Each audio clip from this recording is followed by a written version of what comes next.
خالدہ یہ سن کر حیران ہوئی۔ وہ اپنے شوہر سے کہنے لگی کہ میں آپ کی بات کا مطلب نہیں سمجھی۔ میں تو جب بھی آپ سے ملاقات کرنے کے لیے وہاں پولیس اسٹیشن جاتی تھی، آپ ہمیشہ اداس نظر آتے تھے۔ میں نے آپ کی آنکھوں میں آنسو بھی دیکھے تھے، لیکن آج آپ کہہ رہے ہیں کہ یہ قید آپ کے لیے ایک نعمت سے کم نہ تھی۔ یہ ایسا کیوں کہہ رہے ہیں؟ جاوید نے اپنی بیوی سے کہا کہ تم جانتی ہو کہ میرا دوست جو کچھ مہینے پہلے قتل کے جرم میں سولی پر چڑھایا دیا گیا، پھانسی ہوئی اسے، اس نے مجھے ایک راز بتایا ہے، ایک ایسا راز جو اس نے اپنی بیوی کو بھی نہیں بتایا۔ اس کے گھر میں ایک خفیہ مقام پر ڈائمنڈ پڑے ہیں، قیمتی ہیرے، جس کے بارے میں اس نے کبھی پولیس والوں کو نہ بتایا۔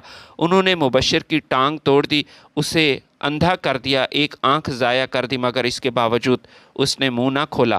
لیکن مرنے سے ایک دن قبل اس نے مجھے یہ راز بتایا۔ خالدہ یہ سن کر حیران ہوئی اور شوہر سے کہنے لگی، اتنا بڑا راز اس نے آپ کو کیوں بتایا؟ وہ اس لیے کہ کیونکہ وہ مجھ پر بھروسہ کرتا تھا۔ جوہری کو مارنے کے بعد اس نے وہ قیمتی ڈائمنڈ، جن کی تعداد 20 ہے، اس نے اپنے گھر کے ایک پرانے ٹی وی میں رکھے ہیں، پرانے ٹی وی کے سکرین کے پیچھے، ایک ایسی جگہ جہاں کسی کو شک نہ ہوا۔ مبشر نے کہا کہ ان ہیروں کو بیچ کر آدھے پیسے اپنے پاس رکھ لینا اور آدھے میری بیوی کے اکاؤنٹ میں جمع کرا لینا، لیکن میں ایسا نہیں کرنے والا۔ وہ سارے کے سارے ہیرے میں اپنے پاس رکھوں گا۔ یہ سن کر اس کی بیوی خالدہ حیران ہوئی، شوہر سے کہنے لگی کہ یہ آپ ایسا کیوں کہہ رہے ہیں؟ اگر یہ بات حقیقت پر مبنی ہے تو پھر آپ اپنے مرحوم دوست سے کیا ہوا وعدہ، اس کو توڑنے کے بارے میں ایسا کیوں سوچ رہے ہیں؟ آپ کو وہ وعدہ پورا کرنا چاہیے۔ جاوید نے بیوی سے کہا، اس کی دو وجوہات ہیں۔ ایک تو جس سے میں نے یہ وعدہ کیا تھا وہ مر چکا ہے اور وہ قاتل بھی تھا، اور کسی قاتل سے کیا ہوا وعدہ وہ کبھی پورا میں نہیں کرتا۔ اور دوسرا یہ کہ ایک بے وقوف عورت ہے اس کی بیوی۔ اس کی بے وقوفی کا اس سے بڑا ثبوت اور کیا ہو سکتا ہے کہ اس کے اپنے شوہر نے بھی اپنی بیوی کو یہ راز نہ بتایا۔ وہ ابھی اپنی بیوی کے ساتھ گفتگو کر رہا تھا کہ اس کے دروازے پر دستک ہوئی۔ اس نے فوراً دروازہ کھولا تو انسپکٹر جلال جلدی سے اندر آیا اور جاوید کو پکڑ کر جلدی سے ایک کمرے میں لے گیا، دروازہ اندر سے لاک کر دیا۔ جاوید کی بیوی پریشان ہوئی، انسپکٹر صاحب، میرے شوہر نے کچھ نہیں کیا، یہ بیچارہ بے گناہ ہے، یہ ابھی قید کاٹ کر جیل سے آزاد ہوا ہے، اس کے ساتھ کیا کر رہے ہیں؟ انسپکٹر جلال نے جاوید سے کہا کہ اپنی بیوی سے کہو کہ یہ یہاں دروازے پر شور مت کرے، آرام سے جا کر دوسرے کمرے میں بیٹھ جائے، اور میں تم سے یہاں ایک ضروری بات کرنے آیا ہوں، اس کے بعد میں چلا جاؤں گا۔ جاوید نے کھڑکی سے اپنی بیوی کو اشارہ کیا کہ چپ رہو اور جا کر بیٹھ جاؤ۔ انسپکٹر مجھے گرفتار کرنے نہیں آیا۔ خالدہ جب خاموشی سے بیٹھ گئی تب انسپکٹر جلال نے اپنی بات شروع کی اور جاوید سے کہا کہ تم کیا سمجھتے ہو کہ میں بے وقوف ہوں؟ ایسے کیسے ممکن ہے کہ تم ایک آدمی کے ساتھ جیل کے ایک سیل میں پچھلے 1 سال سے موجود ہو اور مبشر نے تمہیں کوئی راز نہ بتایا ہو؟ صاحب، آپ ایسی باتیں کیوں کر رہے ہیں؟ مبشر نے مجھے کوئی ایسا راز نہیں بتایا۔ انسپکٹر جلال کو جلال آیا اور کہنے لگا، دیکھو میرا 30 سال کا تجربہ ہے، میں انسان کی آنکھیں پڑھ سکتا ہوں، میں بے وقوف نہیں۔ سیدھی طرح بتاؤ، مبشر نے تمہیں ان ہیروں کے بارے میں کیا بتایا ہے؟ اس نے وہ کہاں چھپائے ہیں؟ چلو میں تمہیں ایک آفر دیتا ہوں، لیکن یہ آفر محدود مدت کے لیے ہے، تمہارے پاس سوچنے کے لیے مختصر وقت ہے۔ وہ ہیرے ہم آپس میں تقسیم کر لیں گے، کسی کو کانو کان خبر نہیں ہوگی، ہم دونوں ہی ایک دوسرے کے رازداں ہوں گے اور یہ بات باہر نہیں جائے گی، اسی میں ہمارا فائدہ ہے۔ ہاں البتہ اگر تم نے ضد کی اور یہ راز مجھے نہ بتایا تو میرا نقصان تو ہوگا، لیکن سب سے زیادہ نقصان تمہارا ہوگا۔ میری سرکاری نوکری ہے، تنخواہ بھی اچھی ہے، اچھا خاصا کما لیتا ہوں، گھر ہے، گاڑی ہے، سب کچھ ہے، لیکن تمہارے پاس کچھ نہیں۔ میں یہ بھی جانتا ہوں کہ تم اپنے بھائیوں کے ستائے ہوئے ہو، اپنے بھائیوں کو نیچا دکھانا چاہتے ہو، تمہیں پیسوں کی ضرورت ہے، اس لیے بہتری اسی میں ہے کہ تم مجھے وہ راز بتاؤ، ان ڈائمنڈز کے بارے میں مجھے ساری ڈیٹیل بتاؤ۔ جاوید نے انسپکٹر کو بتایا کہ وہ ہیرے مبشر نے اپنے گھر کے ٹی وی کے اندر چھپائے ہیں۔ اب اس بات میں کتنی صداقت ہے یہ تو اس کے گھر جا کر پتہ چلے گا، اور ٹی وی کو کھولنے کے بعد ہی اس بات کا یقین ہوگا۔ یہ سن کر انسپکٹر جلال حیران ہوا اور جاوید سے کہا، ٹھیک ہے، میں کل اپنے آدمیوں کو اس کے گھر لے جاتا ہوں، اس کے گھر کی اچھی طرح تلاشی کریں گے، ٹی وی کو کھول کر دیکھیں گے،